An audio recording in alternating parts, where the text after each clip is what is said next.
भगवान ऐसा निरीक्षण करना चाहते थे, पक्का करना चाहते थे।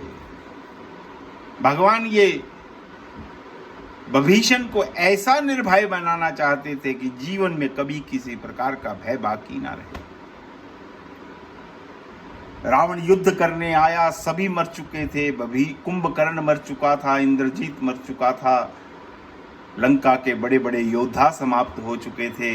केवल और केवल रावण शेष था, और रावण में आज बहुत भयंकर क्रोध था। उसने कहा राम को बाद में देखूंगा, पहले तो विभीषण को आज मारूंगा। और एक अमोघ शक्ति रावण ने हाथ में ले ली,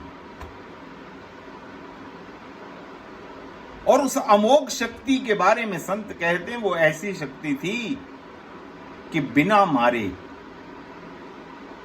जिस पर चल जाए उसको मार कर ही वो निष्फल होती थी। और आज सेना में खड़ा भी विभीषण आगे था, रावण के सामने ही खड़ा था। और रावण ने उस अमोघ शक्ति को चलाया। भगवान राम ने देखा, पूरी वानर सेना, सुग्रीव, हनुमान भयभीत हो गए कि आज तो विभीषण गया, अब विभीषण को कौन बचाएगा। मगर राम ने जैसे ही वो शक्ति आने लगी, राम ने विभीषण को पकड़ा और उसको तो पीछे किया, और आप आगे हो गए, और शक्ति भगवान राम की छाती में लगी। सभी जानते हैं भगवान मूर्छित हो गए। मूर्छित होना या ना होना ये भगवान की मर्जी के ऊपर है। वो ईश्वर है, उसको कोई शक्ति मूर्छित नहीं कर सकती।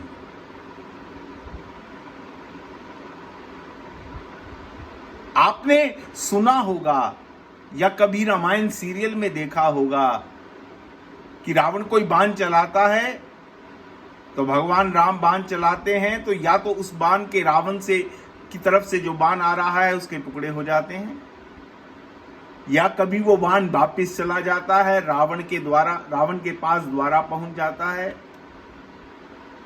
मगर इस अमोघ शक्ति को ना भगवान ने वापिस किया, ना बीच में काटा। चाहते तो भगवान काट सकते थे, उसको वापिस कर सकते थे, और अपनी छाती में खाने के बाद भी राम चाहते तो खड़े रह सकते थे।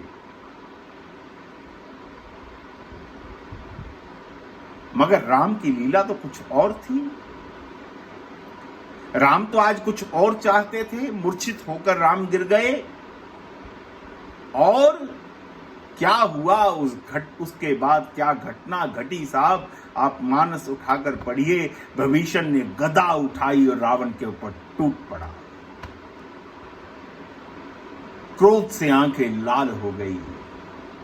विभीषण ने गदा लेकर रावण के ऊपर आज वार कर दिया कि हे लंकेश, आज तुझे मैं छोड़ूंगा नहीं, या मर जाऊंगा या तुझे आज मारूंगा।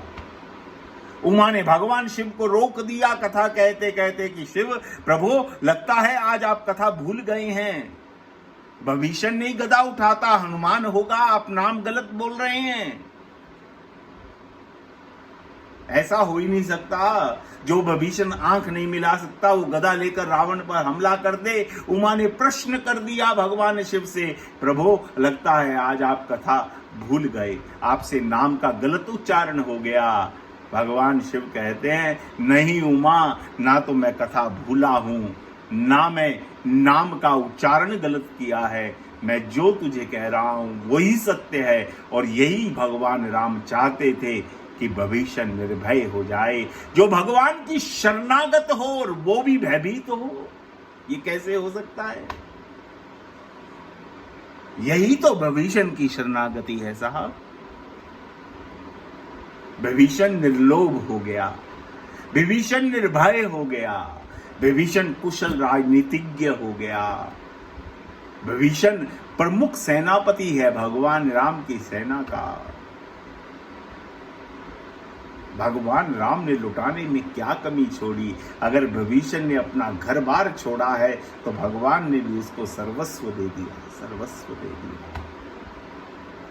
ऐसे राम को छोड़कर जाऊं कहां तज चरण तिहारे, कहां जाऊं प्रभु?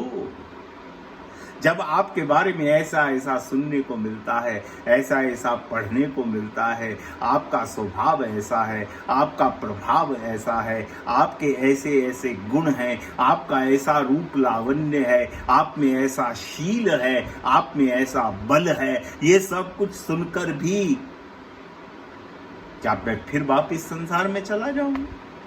क्या मैं फिर वापिस विषय विलासों में चला जाऊं? मगर बार बार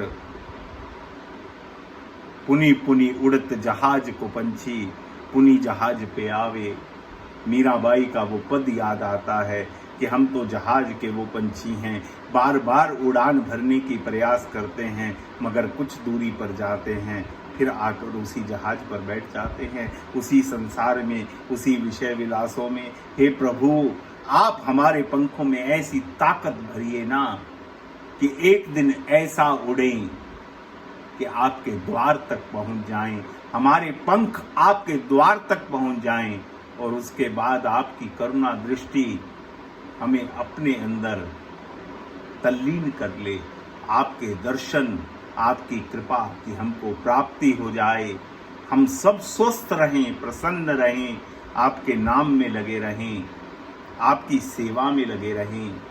बस इससे अधिक और हरि कुछ ना चाहिए, और ना कोई चाहत हमारे जीवन में उत्पन्न हो कि इसके अलावा हमको कुछ प्राप्त हो।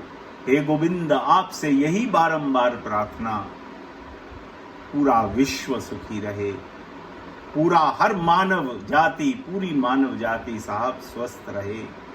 जो ये इतनी भरी पीड़ा आई है, इससे आपकी कृपा ही इसको पार उतार सकती है, और कोई साधन नहीं। जब कोई साधन नहीं होता, तब प्रभु आपकी कृपा ही साध्य होती है। आपकी कृपा से ही सब पार उतर सकते हैं, और हमें पूर्ण विश्वास है आप अवश्य कृपा करेंगे। बस इसी कामना के साथ सब मस्त रहो, भगवान के नाम में मस्त रहो भैया। भगवान को खूब निहारो, भगवान की कथा को खूब सुनो, अपने श्रवणों का लाभ उठाओ, अपने नैनों का लाभ उठाओ, अपने हाथों से कोई भगवान की सेवा करो, मानवता की सेवा करो। जिस बात में आपकी रुचि हो वो कार्य करो, और ये कोई कार्य ना भी हो तो भी कोई चिंता ना करो, मगर इस बात से जरूर भयभीत रहना कि कोई कुसंग ना हो जाए, कोई आंखें हमारी ऐसा ना देख लें, कोई कान हमारा ऐसा कुछ ना सुन लें कि हम प्रभु से और दूर हो जाएं, दूरी हमारी और बढ़ जाए। इस बात का कम से कम और ध्यान रखना। बस इतनी सी बातों के साथ आज मेरी आपकी जय सिया राम, जय सिया राम।